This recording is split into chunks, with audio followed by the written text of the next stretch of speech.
हर हर महादेव। आइए सुनाते हैं सोमवार व्रत कथा। पहले समय में किसी नगर में एक धनी व्यापारी रहता था। दूर दूर तक उसका व्यापार फैला हुआ था। नगर के सभी लोग उस व्यापारी का सम्मान करते थे। इतना सब कुछ से संपन्न होने के बाद भी वह व्यापारी बहुत दुखी था, क्योंकि उसका कोई पुत्र नहीं था, जिस कारण अपने मृत्यु के पश्चात व्यापार के उत्तराधिकारी की चिंता उसे हमेशा सताती रहती थी। पुत्र की प्राप्ति इच्छा से व्यापारी प्रत्येक सोमवार भगवान शिव की पूजा किया करता था और शाम के समय शिव मंदिर में जाकर शिव जी के सामने घी का दीपक जलाया करता था। उसकी भक्ति देखकर माँ पार्वती प्रसन्न हो गई और भगवान शिव से उस व्यापारी की मनोकामना पूर्ण करने का निवेदन किया। भगवान शिव बोले, इन संसार में सबको उसके कर्म के अनुसार फल की प्राप्ति होती है। जो प्राणी जैसा कर्म करता है उसे वैसा ही फल मिलता है। शिव जी द्वारा समझाने के बावजूद माँ पार्वती नहीं मानी और उस व्यापारी की मनोकामना पूर्ण हेतु शिव जी से बार बार अनुरोध करती रही। अंत में माता के आग्रह को देकर भगवान भोलेनाथ को भी व्यापारी की पुत्र प्राप्ति का वरदान देना पड़ा। वरदान देने के पश्चात भोलेनाथ माँ पार्वती से बोले, आपके आग्रह पर मैंने पुत्र प्राप्ति का वरदान तो दे दिया है, परंतु यह पुत्र 16 वर्ष से अधिक जीवित नहीं रहेगा। उसी रात भगवान शिव उस व्यापारी के स्वप्न में आए और उसे पुत्र प्राप्ति का वरदान दिया। उसके पुत्र के आयु 16 वर्ष तक जीवित रहने की बताई। भगवान के वरदान से व्यापारी को खुशी तो हुई, लेकिन वह पुत्र की अल्प आयु की चिंता से खुशी को नष्ट कर दिया। व्यापारी पहले की तरह सोमवार के दिन भगवान शिव का विधिवत व्रत करता रहा। कुछ महीने के बाद उसके घर अति सुंदर बालक ने जन्म लिया। घर में खुशियां भर गईं। बहुत धूमधाम से पुत्र जन्म से समारोह मनाया गया, परंतु व्यापारी को पुत्र जन्म का अधिक खुशी नहीं हुई। उसे पुत्र की अल्प आयु के रहस्य का पता था। तब पुत्र 12 वर्ष का हुआ तो व्यापारी ने उसे उसके मामा के साथ पढ़ने के लिए वाराणसी भेज दिया। लड़का अपने मामा के साथ शिक्षा प्राप्ति हेतु चल दिया। रास्ते में जहाँ भी मामा भांजे विश्राम करते, वहीं यज्ञ और ब्राह्मणों को भोजन कराते।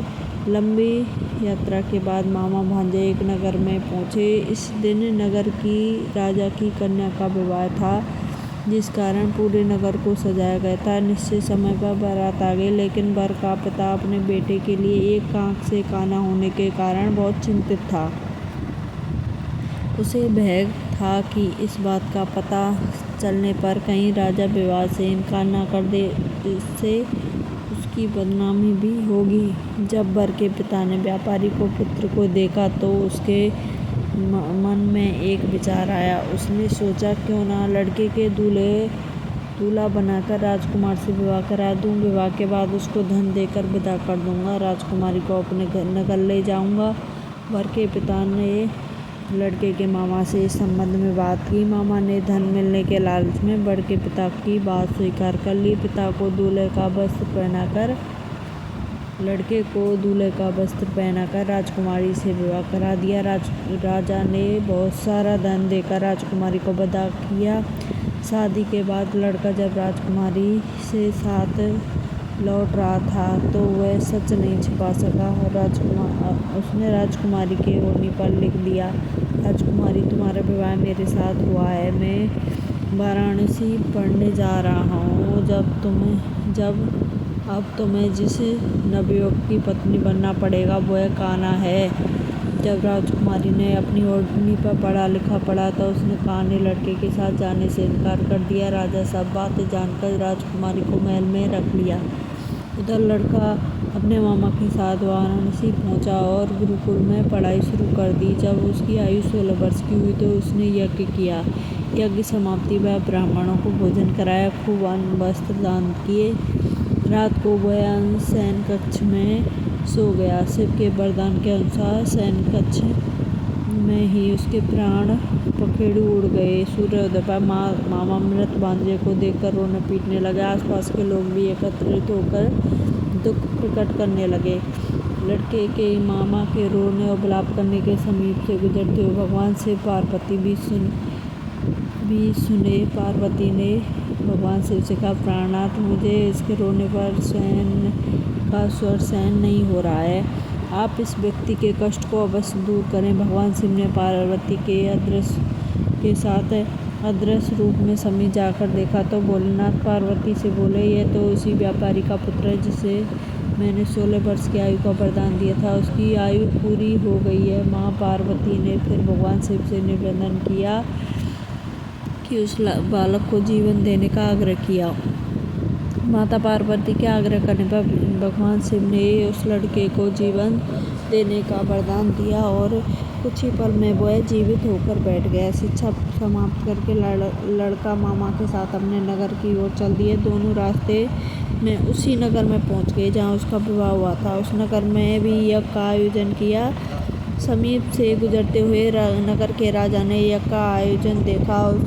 उसने तुरंत ही इस लड़के को, मामा को पहचान लिया। यज्ञ के समाप्त होने पर राजा मामा लड़के को महल में ले गया। कुछ दिन तक महल में रखकर बहुत सारा धन, वस्त्र आदि देकर राजकुमारी के साथ विदा कर दिया। इधर भूखे प्यासे रहकर व्यापारी उसकी पत्नी बेटे की प्रतीक्षा कर रहे थे। उन्होंने प्रतीक्षा कर रखी थी कि यदि उन्हें अपने बेटे की मृत्यु का समाचार मिला तो दोनों अपने प्राण त्याग देंगे। परंतु जैसे ही उसने बेटे के जीवित वापस लौटने का समाचार सुना तो वह बहुत प्रसन्न हुआ और अपनी पत्नी और मित्रों के साथ नगर के द्वार पर पहुंचा। उसने बेटे के विवाह का समाचार सुनकर पुत्र वधू राजकुमारी को देखकर उसकी खुशी का ठिकाना न रहा। उसी रात भगवान शिव ने व्यापारी के स्वप्न में आकर कहा, हे श्रेष्ठी, मैंने तेरे सोमवार के व्रत कथा सुनने से प्रसन्न होकर तेरे पुत्र को लंबी आयु प्रदान की है। पुत्र की लंबी आयु जानकर व्यापारी बहुत प्रसन्न हुआ। सोमवार का व्रत करने से व्यापारी के घर में खुशियां लौट आईं। शास्त्रों में लिखा है, जो स्त्री पुरुष सोमवार का व्रत विधिपूर्वक व्रत करते हैं, व्रत कथा सुनाते हैं, उनकी सारी इच्छाएं पूरी होती हैं। जय हो भोलेनाथ।